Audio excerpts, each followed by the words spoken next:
See, this right here isn't good. Why? Well, while the closed shutter keeps protecting your A7IV sensor from dust, the shutter itself is the more delicate item compared to the sensor.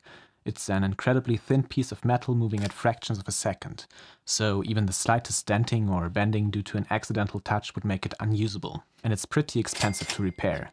Sony keeps that option of having a closed shutter turned off by default anyway, so why would you want to change that? Just keep the camera body facing down when changing lenses, and use a cleaning kit if you ever find yourself with dust on your sensor. But there's more, good as well as bad, so let's get into that. The A7IV has almost anything one could wish for. 4K 10-bit 422, good autofocus, a flip-out screen, a good balance between megapixels and file size, and good battery life, which we get more into detail later on. And it's still a small setup with a mic up top for everyday run-and-gun shooting.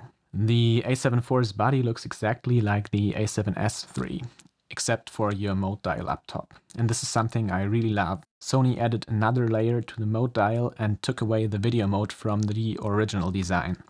You now have a separate ring for switching between photo, video, and S&Q mode. And believe me, this comes in handy for any event shooter out there. It's just a switch right next to your shutter release button that you flick over and you're done. Hybrid shooters that want to take photos and videos of like a wedding or even just their children will be super happy about that.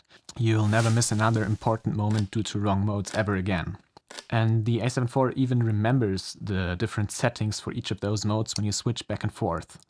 To make all of this even better, you can customize every single button on your camera for each of those modes differently.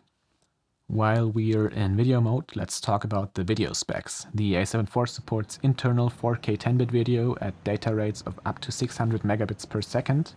Combined with S-Log 3, this gives you almost complete freedom when color grading. What's even better is the support for s-cinetone. It just makes it super convenient for quick turnaround projects, as you don't necessarily need to color grade your footage. And personal videos that you don't want to spend too much time on, like travel videos, are way more fun too. The 4K video the camera outputs is downsampled from the full sensor resolution of 7K. This gives us a super clean image, even at higher ISOs. A few years ago, ISO 10,000 was totally unusable. Now I feel comfortable shooting at ISOs of up to 12,800. And only then the A7S III starts to pull ahead due to its dual native ISO kicking in at that level. The A7IV has one too, by the way. It's at 3200, so if you ever find yourself at an ISO of like 2500, just switch it up by one click. It gives you a way cleaner image. Generally speaking, the noise behavior of this sensor gives you lots of flexibility.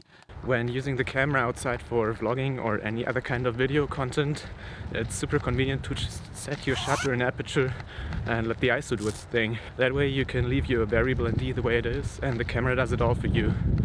It's way more comfortable than adjusting the variable ND every single time the lighting slightly changes. Now this is also helpful when using your camera as a webcam, because let's be honest, the internal one doesn't look too good. It's surprisingly intuitive. You just turn your camera on and plug it into your PC via USB-C. Then it's just a matter of selecting the camera as your video input in FaceTime, Zoom, or whatever other platform you desire to use, and you're done. No more extra software. Streaming is supported up to 1080 at 60 frames a second. My camera is set to PAL because I'm from Europe, so it's just 50 frames a second. And then there is 4K streaming with 15 frames a second. But let's be honest, that is pretty useless. Anyway, you're still able to record the video you're streaming. That's nice if you want to cut together a high quality video from like a long distance podcast or call. Regarding video on the A7IV, there is one major flaw though. Full frame video is only supported up to 4K 30. 4K 60 leads to a 1.5 times crop. That is really unfortunate, as direct competitors of the A7IV like the R6 support 4K 60 without any crop. The R6 has other issues though. While the crop isn't what we all expected, it's still not that big of an issue. There's lenses like the Sigma 60mm for APS-C that solve the issue at a low price of like $300. And the bokeh is still that of a full-frame camera, which many of us care a lot about. But why did Sony choose to give us a 1.5 times crop? Well, one aspect could be the cannibalizing effect it could have on the A7S III sales. The other more severe reason is probably the rolling shutter. Yes, it's still there, and it's still as good or bad as we were used to with the A7 III. Giving us full-frame 4K 60 would have presumably worsened that issue. Still a bummer though. Couldn't they give us something like 4K 60 line skipped at least? But maybe that's something coming with a future software update. And 4K 120? Well, there is no 4K 120, but that's to be expected for a camera $1,000 cheaper than the A7S III. Even without it, the A7 IV is still a strong camera video spec-wise. Sony gives us 120 frames a second in 1080, so if you ever need it, it's there, just not in 4K. Another major change design-wise is the flip-out screen. It's fully articulating and it doesn't hit the mic when that is plugged in.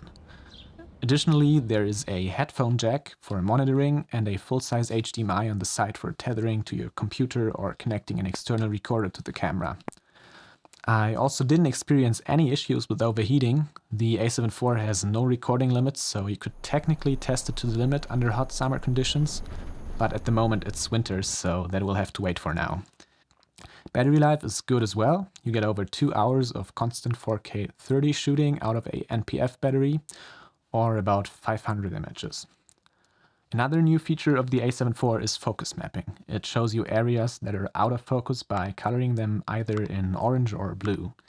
Everything behind your current focus point is blue, and everything in front is orange. It's super nice, but a little messy on the tiny back screen of the A7 IV. On an external monitor or even a screen, that feature looks great though. And then there is breathing compensation. It helps you eliminate the zoom in effect you have when changing your focus point.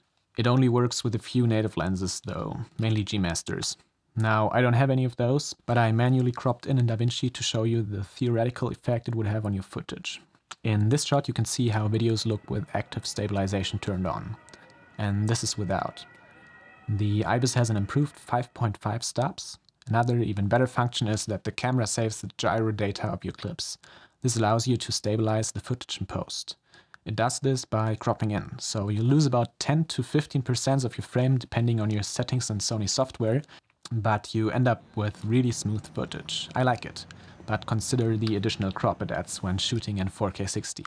A few other changes about the A7 IV are the updated and finally usable menu system, new autofocus modes like Animal AF, and the camera strap attachment rings with plastic elements on them. This keeps them from rattling and thereby making your audio unusable. The sensor upgrade to 33 megapixels gives you lots of flexibility to crop in post, and the APS-C crop mode still leaves you with 15 megapixels, which is more than enough for using and viewing it online. And it's more than the A7S III has. Even that was considered to be enough for Instagram, websites, etc. by many reviewers. The A7 IV now also has a dual card slot. Both of them take SD cards, but just one also takes CF Express Type A cards. Fortunately, you mostly don't need CF Express cards. They're only necessary for super high bitrate video and a few of the S&Q modes in 4K. So, who is the A7 IV made for? It's for the enthusiastic hobbyists and professionals in video as well as photo. The specs are good enough for average client work, and let's be honest, even the A7 III was a workhorse for lots of people out there, and it was good enough. This is definitely an upgrade. If you're a professional video only person, the A7 IV probably isn't the perfect tool for you. Just go with the A7S III or the FX3 if you can afford that. But if you're that person, I assume you already know that. That's not to say that this camera can't be used exclusively for video. There is just better cameras out there at higher prices. But then again, there's always something better and something more expensive. Anyway, I bought the A7 IV with my own money, so it's a completely uninfluenced and personal statement when I say buy it. For now, there is no camera out there that offers more features for $2,500. While it's not a completely perfect hybrid camera, it's the closest you can get to that at the price point. 4K 60 is a bummer, but no deal breaker. And if you don't want to live with that, well, live with spending another $1,000 on the A7S III. But then you're missing out on a really good photo camera. Would you love to have the A7 IV in your hands right now? Well, I can't give you that, but if you want to see me unbox the A7 IV in under 2 minutes, then click on this video right here. And if you like this video, please consider subscribing and hitting the like button. I'm just starting out and this will really motivate me to keep making videos. Thanks for watching and see you guys soon.